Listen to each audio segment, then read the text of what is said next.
মানবিক ও গণতান্ত্রিক দেশ গড়তে ঐক্যবদ্ধ থাকতে হবে বললেন তারেক রহমান। নতুন যাত্রায় বিরোধী দলের কার্যকরী ভূমিকার প্রত্যাশা। মঙ্গলবারের মধ্যে নতুন সরকার গঠন, ক্যাবিনেট এবং সংসদ সচিবালয়ের তথ্য। একই দিনে নবনির্বাচিত সংসদ সদস্যদের শপথ।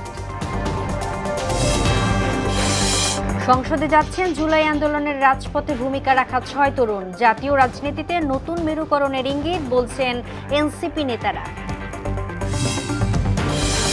এবং ইরানে দীর্ঘস্থায়ী হামলার প্রস্তুতি মার্কিন সেনাদের। দেশটির শাসন ব্যবস্থা পরিবর্তনই ভালো সমাধান, বললেন ট্রাম্প।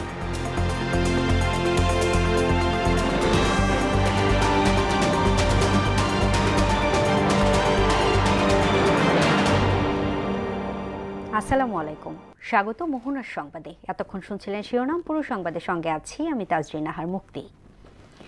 আগামীতে একটি মানবিক ও গণতান্ত্রিক দেশ গড়তে সবাইকে ঐক্যবদ্ধ থাকতে হবে বলে জানিয়েছে বিএনপি চেয়ারম্যান তারেক রহমান। নতুন যাত্রায় সংসদে বিরোধী দলকে কার্যকর ভূমিকা রাখার তাগিদও দেন তিনি। শনিবার রাজধানীর একটি হোটেলে নির্বাচন পরবর্তী সংবাদ সম্মেলনে এসব কথা বলেন বিএনপি চেয়ারম্যান। তানজিদ ভুইয়ার প্রতিবেদন। শনিবার বিকেলে রাজধানীর হোটেল ইন্টারকন্টিনেন্টালে ত্রয়োদশ জাতীয় সংসদ নির্বাচনে নিরঙ্কুশ সংখ্যাগরিষ্ঠতার পর এ সংবাদ সম্মেলনের আয়োজন করে বিএনপি। এতে বিএনপি মহাসচিব মির্জা ফখরুল ইসলাম আলমগীর সহ স্থায়ী কমিটির সদস্য উপস্থিত ছিলেন, দেশি বিদেশি বিভিন্ন গণমাধ্যমের কর্মীরা। স্বাগত বক্তব্যে বিএনপি মহাসচিব বলেন, জাতীয় নির্বাচনে উদারপন্থী গণতন্ত্রের সূচনা হয়েছে। এ সময় শান্তি এবং গণতন্ত্রের বাংলাদেশ গড়ে তোলার আহ্বান জানান মির্জা ফখরুল। এই নির্বাচনে বিজয় হয়েছে উদারপন্থী গণতন্ত্রে। তারা পরিবর্তন চায়, সেই পরিবর্তন হচ্ছে উন্নয়নের পরিবর্তন। বিএনপি চেয়ারম্যান তারেক রহমান বলেন, জনগণের কাছে দেয়া প্রতিটি প্রতিশ্রুতি বাস্তবায়নে অঙ্গীকারাবদ্ধ তার দল। এ সময় কোনো অন্যায় বা বেআইনি কর্মকাণ্ড বরদাস্ত করা হবে না বলেও হুঁশিয়ারি দেন তিনি। আল্লাহর দরবারে শুকরিয়া আদায়ের মাধ্যমে বিজয় উৎসব পালন করেছে। আমার বক্তব্য স্পষ্ট, দলমত, ধর্ম, বর্ণ কিংবা ভিন্ন মত যাই থাকুক, কোনো অজুহাতে অবশ্যই দুর্বলের উপরে সবলের আক্রমণ আমরা মেনে নেব না। জনগণের জীবন মান উন্নয়নের জন্য নিরলস কাজের মাধ্যমে জনগণের এই বিশ্বাস এবং ভালোবাসার প্রতিদান দিতে আমাদেরকে ঐক্যবদ্ধভাবে কাজ করতে হবে। কোনো বিরোধ যাতে প্রতিহিংসায় রূপ না নেয় সেদিকে সবাইকে সতর্ক থাকার আহ্বান জানান বিএনপি চেয়ারম্যান। আর কোনো অপশক্তি যাতে দেশে ফ্যাসিবাদ কায়েম করতে না পারে, দেশকে তাবেদার রাষ্ট্রে পরিণত করতে না পারে, এজন্য আমরা সকলে ইনশাআল্লাহ ঐক্যবদ্ধ থাকব। বিজয় পরবর্তী সময়ে দুর্নীতি ও আইন শৃঙ্খলা নিয়ন্ত্রণে রেখে অবস্থানে থেকে ভূমিকা রেখে দেশকে একটি নিরাপদ ও মানবিক রাষ্ট্র হিসেবে গড়ে তোলার জন্য দেশবাসীর প্রতি আহ্বান জানান তিনি। আমাদের পথ এবং মত ভিন্ন থাকতে পারে, কিন্তু দেশের সাথে আমরা সবাই এক। আমি বিশ্বাস করি জাতীয় ঐক্য আমাদের শক্তি, বিভাজন আমাদের দুর্বলতা। এ সময় তারেক রহমান বেগম খালেদা জিয়ার অনুপস্থিতি গভীরভাবে স্মরণ করেন। অবাধ ও সুষ্ঠু নির্বাচন অনুষ্ঠানের জন্য অন্তর্বর্তীকালীন সরকার, নির্বাচন কমিশন এবং সশস্ত্র বাহিনী সহ সংশ্লিষ্ট সব সংস্থাকে ধন্যবাদ জানান বিএনপি চেয়ারম্যান। আপসীন দেশনেত্রী বেগম খালেদা জিয়ার অনুপস্থিতি আমাদেরকে করেছে ভারাক্রান্ত। আমরা আল্লাহর দরবারে মরহুমা খালেদা জিয়ার মাগফিরাত কামনা করছি। তানজিদ ভুইয়া, মোহনা সংবাদ, ঢাকা। ত্রয়োদশ জাতীয় নির্বাচনের রেশ কাটতে না কাটতেই নতুন সরকার গঠনের প্রস্তুতি চলছে। মঙ্গলবার অনুষ্ঠিত হতে পারে নবনির্বাচিত সংসদ সদস্য এবং নতুন মন্ত্রিসভার সদস্যদের শপথ গ্রহণ অনুষ্ঠান।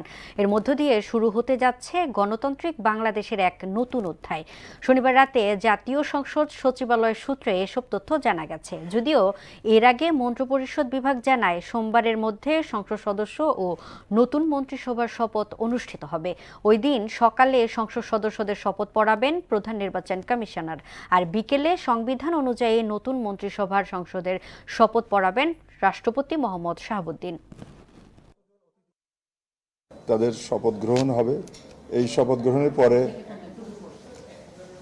বিভিন্ন এই নির্বাচনে অংশগ্রহণকারী দল তাদের নিজস্ব সংসদ সদস্যদের নেতা নির্বাচন করবেন এবং এই যিনি সংখ্যাগরিষ্ঠ সদস্যদের নেতা হিসেবে যিনি নির্বাচিত হবেন তিনি মহামান্য রাষ্ট্রপতির কাছে তার তখন এই ঘটনাটি জানিয়ে দেবেন যে তিনি সংখ্যাগরিষ্ঠ সদস্যের আস্থাভাজন। মহামান্য রাষ্ট্রপতি তখন তাকে নিয়ম অনুযায়ী প্রধানমন্ত্রী পদে নিয়োগের জন্য অফার করবেন বা নিয়োগ দান করবেন। ত্রয়োদশ জাতীয় সংসদ নির্বাচনে নিরঙ্কুশ বিজয় পেয়েছেন বিএনপি। নির্বাচন কমিশনের ঘোষিত ফলাফলে বিএনপি নেতৃত্বাধীন জোট 212টি আসন পেয়েছে। দীর্ঘ 2 দশক পর নতুন সরকার গঠন করা যাচ্ছে তারা। এ সরকারের মন্ত্রিসভায় কে বা কারা থাকছেন তাই এখন টক অব দ্য কান্ট্রি। এসব আলোচনা আর জনশ্রুতির অধিবিশেষ নিয়েই রাজীব আহমেদের প্রতিবেদন। বিএনপির মন্ত্রিসভায় কারা স্থান পাচ্ছেন, সবার নজর এখন সেদিকে। এ নিয়ে রাজনৈতিক অঙ্গনে চলছে জোরালো আলোচনা। দলীয় সূত্রে জানা গেছে বিএনপির নতুন মন্ত্রিসভা হবে নবীন প্রবীণের মিশেলে। 2001 থেকে 2006 মেয়াদের মন্ত্রিপরিষদের দায়িত্বে থাকা কয়েকজনকে এবারও অন্তর্ভুক্ত করার কথা বিবেচনা করছে দলটি। পাশাপাশি টেকনোক্যাট কোটায়ও যুক্ত হচ্ছেন কেউ কেউ। সংবিধান অনুযায়ী শপথ পড়াবেন রাষ্ট্রপতি মোহাম্মদ শাহাবুদ্দিন। মির্জা ফখরুল ইসলাম আলমগীরকে রাষ্ট্রপতির জন্য বিবেচনা করা হচ্ছে। স্পিকার হিসেবে ডক্টর আব্দুল মঈন খান, মির্জা আব্বাসকে যোগাযোগ মন্ত্রণালয়, সালাউদ্দিন আহমেদকে স্থানীয় সরকার মন্ত্রণালয়, আমির খসরু মাহমুদ চৌধুরীকে বাণিজ্য মন্ত্রণালয়, ডক্টর রিজা কিবরিয়াকে অর্থ মন্ত্রণালয় এবং আ.ন.ম এহসানুল হক মিলনকে শিক্ষা মন্ত্রণালয়ের দায়িত্ব দেয়া হতে পারে। গয়েশ্বরচন্দ্র রায় ও ইকবাল হাসান মাহমুদ টুকুরও মন্ত্রিসভায় অন্তর্ভুক্তির বিষয়টিও বিবেচনাধীন রয়েছে। নতুন মন্ত্রিসভায় টেকনোক্যাট কোটায় তথ্য ও সম্প্রচার মন্ত্রণালয়ে রুহুল কবির রিজভী, জনপ্রশাসন মন্ত্রণালয়ে ইসমাইল জবিউল্লাহ, হুমায়ুন কবির পররাষ্ট্র প্রতিমন্ত্রী এবং স্বরাষ্ট্র প্রতিমন্ত্রী হিসেবে শহীদ উদ্দিন চৌধুরী অ্যানির নাম শোনা যাচ্ছে। এছাড়া চিকিৎসক এজেডএম জাহিদ হোসেন ও আইনজীবী ফজলুর রহমানও মন্ত্রিত্বের দৌড়ে আলোচনায় রয়েছেন। এদিকে প্রধানমন্ত্রীর রাজনৈতিক উপদেষ্টা হিসেবে স্থায়ী কমিটি এবং নির্বাচন পরিচালনা কমিটির সদস্য নজরুল ইসলাম খানের নাম বিবেচনা করা হচ্ছে বলে জানা গেছে। অন্যদিকে শরিকদের মধ্য থেকে ববি হাজ্জাজ, আন্দালিব রহমান পার্থ ও নুরুল হক নূরের নামও আলোচনায় রয়েছে। রাজীব আহমেদ, মোহনা সংবাদ, ঢাকা। ত্রয়োদশ জাতীয় সংসদ নির্বাচন শান্তিপূর্ণ, আন্তর্জাতিক মানের ও প্রতিযোগিতামূলক হয়েছে বলে জানিয়েছে ইইউ পর্যবেক্ষক দলের প্রধান ইভার্স ইজাবস। তবে ভোটে নির্বাচিত নারী প্রতিনিধির সংখ্যা আশাব্যঞ্জক নয় বলে হতাশা ব্যক্ত করেছে সংস্থাটি। শনিবার সকালে পর্যবেক্ষক দলের নির্বাচন পরবর্তী সংবাদ সম্মেলনে এই কথা বলেন মিশন প্রধান। বিস্তারিত তরিকুল ইসলামের প্রতিবেদনে। রাজধানীর একটি হোটেলে সকালে ত্রয়োদশ জাতীয় সংসদ নির্বাচন নিয়ে সার্বিক মূল্যায়ন তুলে ধরল ইউরোপীয় ইউনিয়ন ও কমনওয়েলথ। এতে ইইউ মিশন প্রধান ইভার্স ইজাবস স্পষ্টভাবে জানালেন, অংশগ্রহণমূলক ছিল এবারের ভোট।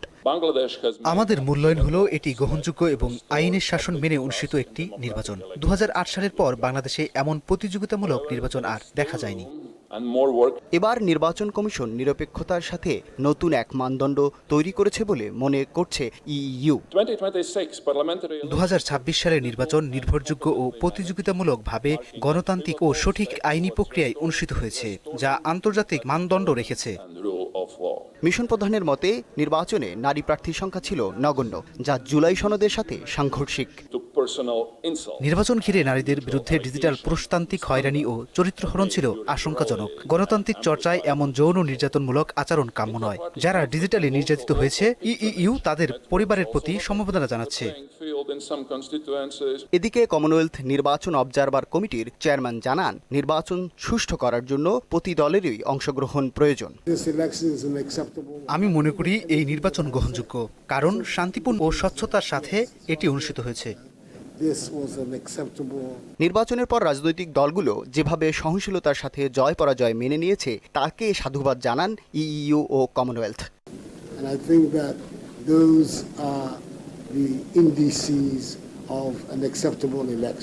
তরিকুল ইসলাম, মোহনা সংবাদ, ঢাকা। জুলাই আন্দোলনে আলোচিত নাম হাসনাত আব্দুল্লাহ, নাহিদ ইসলাম সহ ৬ নেতা যাচ্ছেন সংসদে। প্রথমবার নির্বাচনে জয়লাভ করলেন এই তরুণরা। জুলাই আন্দোলনের পর গঠিত দলটির নেতাদের দাবি, দলের সাফল্য জাতীয় রাজনীতিতে নতুন মেরুকরণের ইঙ্গিত দিচ্ছে। তাসিন তারিনের রিপোর্ট।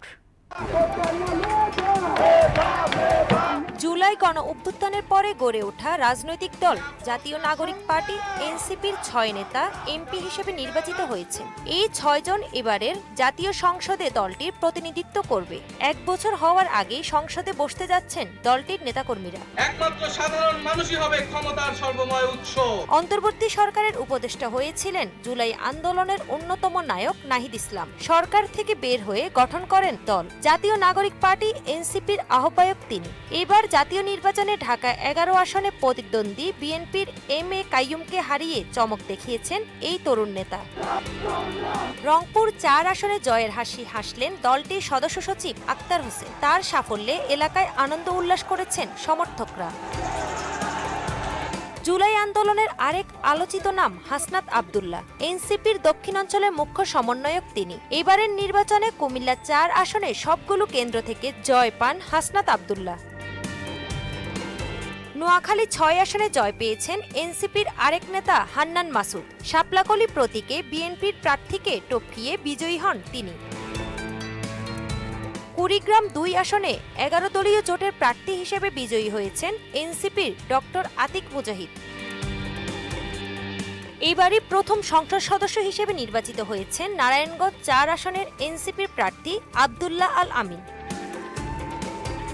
দেশের তরুণ প্রজন্মের হাত ধরে গড়ে ওঠা এই দলের সাফল্য জাতীয় রাজনীতিতে নতুন মেরুকরণের ইঙ্গিত দিচ্ছে দাবি নেতাদের। তাহসিন তারিন, মোহনা সংবাদ। নির্বাচনের উত্তাপ শেষে সম্প্রীতির বার্তা ছড়িয়ে দিতে প্রতিদ্বন্দ্বীদের বাড়িতে সৌজন্য সাক্ষাৎ ও দলীয় নেতাকর্মীদের সাথে শুভেচ্ছা বিনিময় করেছেন নবনির্বাচিত সংসদ সদস্যরা। বিস্তারিত তাসিন তারিনের রিপোর্টে।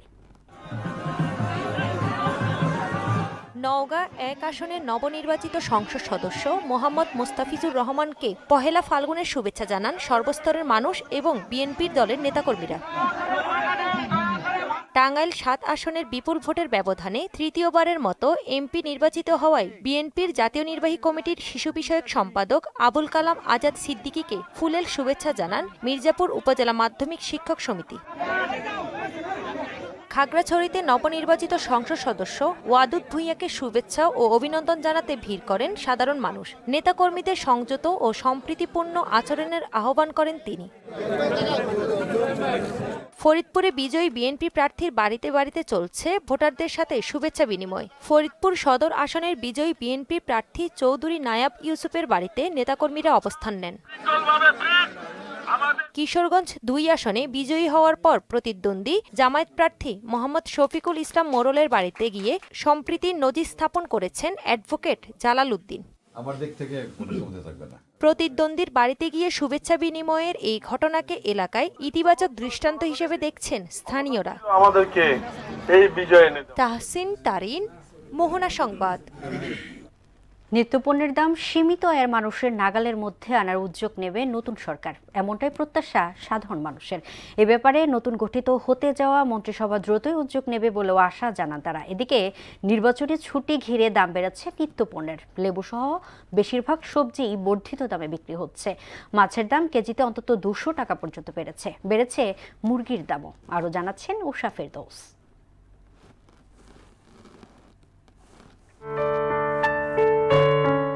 ২০২৬ সালের জানুয়ারি মাসে পয়েন্ট টু পয়েন্ট ভিত্তিতে জাতীয় পর্যায়ে সাধারণ মূল্যস্ফীতির হার বেড়ে দাঁড়িয়েছে ৮.৫৮%। সামগ্রিক মূল্যস্ফীতিকে ওপরের দিকে টেনে নিয়ে গেছে খাদ্য মূল্য বৃদ্ধি। বিসিএস এর তথ্য মতে জানুয়ারি মাসে খাদ্য মূল্যস্ফীতি উল্লেখযোগ্যভাবে বেড়ে ৮.২৯% দাঁড়িয়েছে, যা ডিসেম্বরে ছিল ৭.৭১%।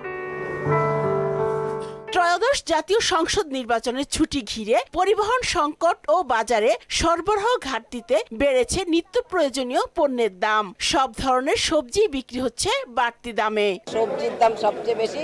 সবচেয়ে আশ্চর্য হচ্ছে যে লেবু, একটা লেবু ৪০ টাকা। আমি মনে করি যে কৃষক লেভেল থেকেই এই পণ্যটা নিয়ন্ত্রণ করা উচিত। এই বিষয়বস্তুগুলো যখন সরকার ফোকাস করবে দেন আমাদের জন্য ভালো হবে, আমরা তখন খাবারের একটা মানসম্মত খাবার পাবো।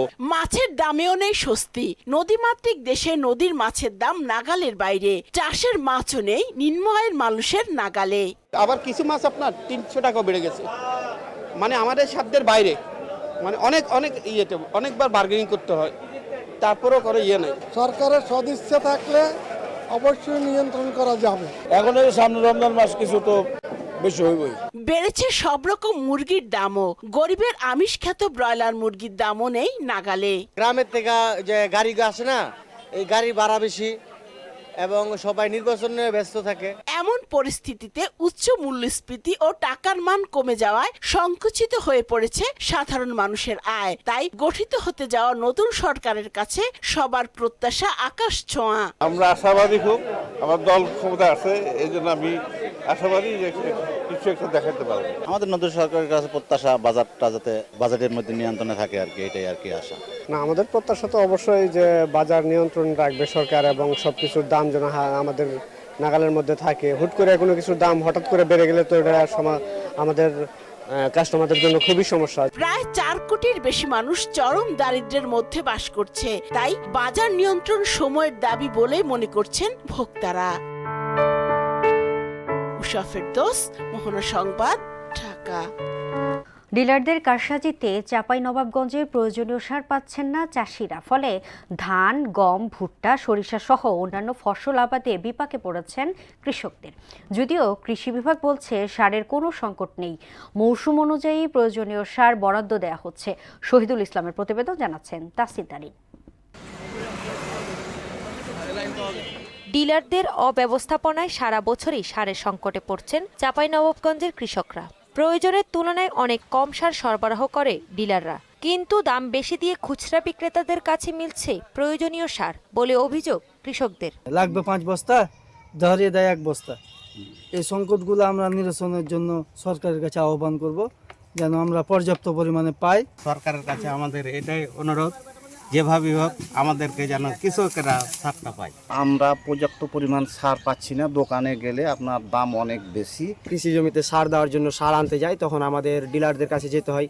ওইখানে গিয়ে দেখা যাচ্ছে আমরা 5 কেজির ওপর আমাদেরকে সার দেয় না, কিন্তু আমরা দোকানে গিয়ে দেখা যাচ্ছে ঠিকই যদি আমরা 50 কেজি নিই, 100 কেজি নিই, ওনারা ঠিকই দেয়, কিন্তু হচ্ছে আমাদের কাছে কেজিতে দেখা যাচ্ছে 10 টাকা 15 টাকা বেশি নিয়ে নেয়। সার ডিলাররা বলছেন নতুন সার নীতিমালা বাস্তবায়ন হলে সমস্যা কিছুটা কমবে। প্রাইভেট ইম্পোর্টারের কাছ থেকে যে সারটা আসে, সেইটা গোডাউনটা যদি আমাদের চাঁপাইনবাবগঞ্জে হয় কিংবা সরকারি কোনো গোডাউন থেকে পুরো সারটাই সাপ্লাই দেওয়া হয় এখানকার ডিলারদের কাছে, তাহলে আমার মনে হয় যে সারের সংকটটা অনেকটাই কমে আসবে। কৃষি বিভাগের দাবি সারের প্রয়োজনীয় বরাদ্দ রয়েছে জেলায় এবং সারের কোনো সংকটও নেই। কৃষকরা যাতে ধারাবাহিকভাবে সার কেনেন সেই অনুরোধ জানিয়েছেন এই কৃষি কর্মকর্তা। সরকার নির্ধারিত মূল্য দিয়ে যেন তারা সার নেয়, তারা যেন অতিরিক্ত দাম দিতে না যায়। যদি কেউ এরকম কোথাও লক্ষণ করে আমাদেরকে জানালে আমরা তাৎক্ষণিকভাবে ব্যবস্থা নেব। শীঘ্রই সার বিক্রির অব্যবস্থাপনা দূর করতে সংশ্লিষ্ট কর্তৃপক্ষ প্রয়োজনীয় পদক্ষেপ নেবে দাবি জেলাবাসীর।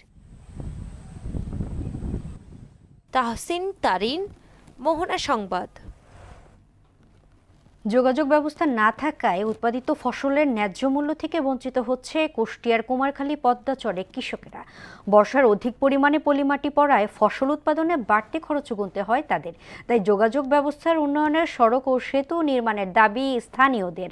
পার্থসারথী ঘোষের প্রতিবেদন, জানাচ্ছেন মাহমুদ আক্তার।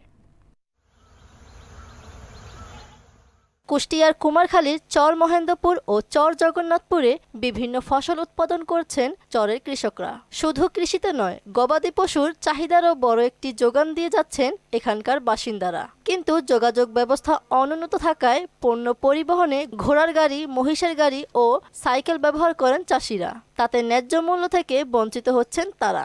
কষ্টের কোনো সীমানা নেই। ধরেন এখন এই যে ছোট একটা নৌকা আছে, নৌকাতে ধরেন পারাপার খালি মানুষ পারাপার হতে পারে, তো আর মাল দেওয়া যাবে না।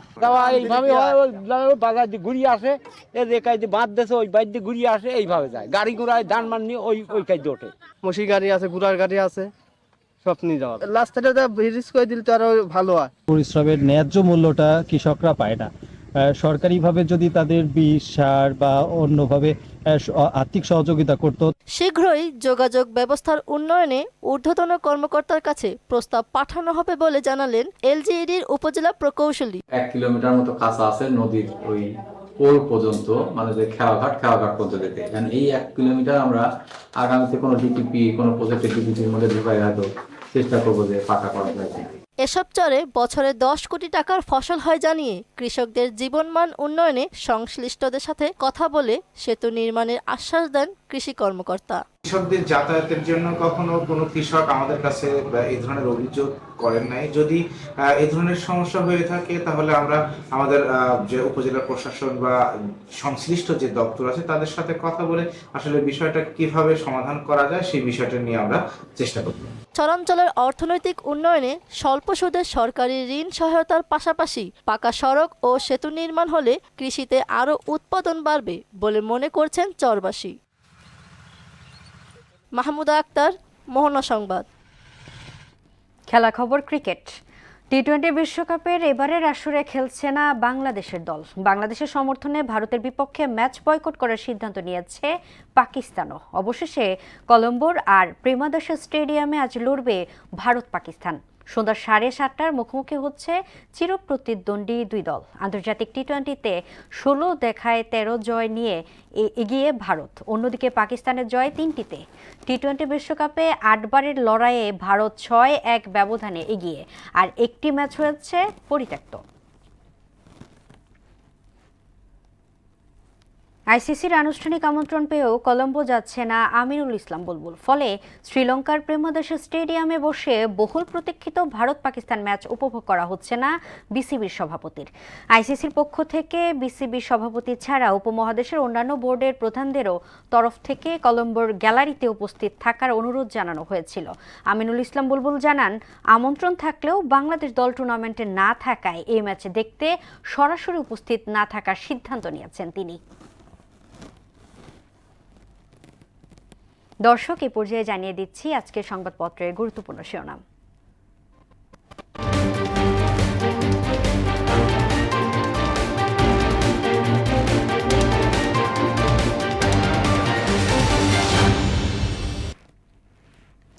দর্শক, প্রথমে আমার হাতে আছে প্রথম আলো। প্রথম আলো শিরোনাম করেছে, রাজনৈতিক ও অর্থনৈতিক নবায়নের বড় সুযোগ। নির্বাচিত সংসদ সদস্যদের মধ্যে 59 ব্যবসায়ী। নির্বাচন বিশ্বাসযোগ্য ভবিষ্যতের জন্য নতুন মানদণ্ড, ইউ পর্যবেক্ষক মিশনের মন্তব্য। দৈনিক ইত্তেফাক শিরোনাম করেছে, জনগণকে কনভিন্স করাই আমাদের ইঞ্জিনিয়ারিং, বললেন তারেক রহমান। নতুন প্রধানমন্ত্রী ও মন্ত্রিসভার শপথ সংসদের দক্ষিণ প্লাজায়। ইরানে কয়েক সপ্তাহব্যাপী হামলা চালাবে যুক্তরাষ্ট্র। দর্শক, এ পর্যায়ে আমার হাতে আছে সমকাল। সমকাল শিরোনাম করেছে, ঐক্যে শক্তি, বিভাজনে দুর্বলতা। নির্বাচিত নতুন সরকার যেন নারী বান্ধব হয়, বললেন খুশি কবির। এমপি মন্ত্রীদের শপথ মঙ্গলবার। বাংলাদেশ প্রতিদিন শিরোনাম করেছে, 3 দল প্রধানকে প্রধান উপদেষ্টার অভিনন্দন।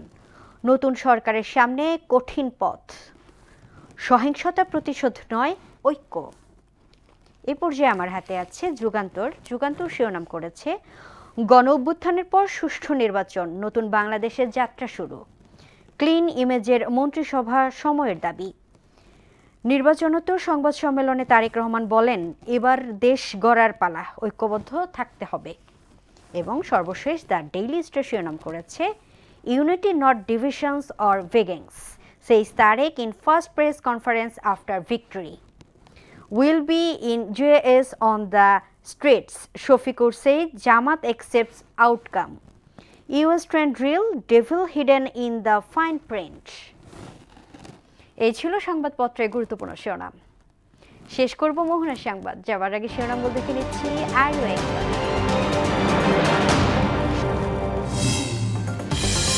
মানবিক ও গণতান্ত্রিক দেশ গড়তে ঐক্যবদ্ধ থাকতে হবে, বললেন তারেক রহমান। নতুন যাত্রায় বিরোধী দলীয় কার্যকরের ভূমিকা প্রত্যাশা। মঙ্গলবারের মধ্যেই নতুন সরকার গঠন, ক্যাবিনেট এবং সংসদ সচিবালয়ের তথ্য। একই দিনে নবনির্বাচিত সংসদ সদস্যদের শপথ। সংসদে যাচ্ছেন জুলাই আন্দোলনের রাজপথের ভূমিকা রাখা 6 তরুণ। জাতীয় রাজনীতিতে নতুন মেরুকরণের ইঙ্গিত বলছেন এনসিপি নেতারা। এবং ইরানে দীর্ঘস্থায়ী হামলার প্রস্তুতি মার্কিন সেনাদের। দেশটির শাসন ব্যবস্থা পরিবর্তনই ভালো সমাধান বললেন ট্রাম্প।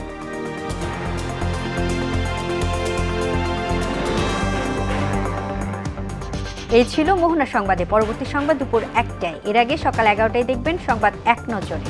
মোহনার সবশেষ খবর জানতে ভিজিট করুন www.mohana.tv। সংবাদ দেখতে পারেন ফেসবুক ও ইউটিউবেও। এতক্ষণ সঙ্গে থাকার জন্য ধন্যবাদ।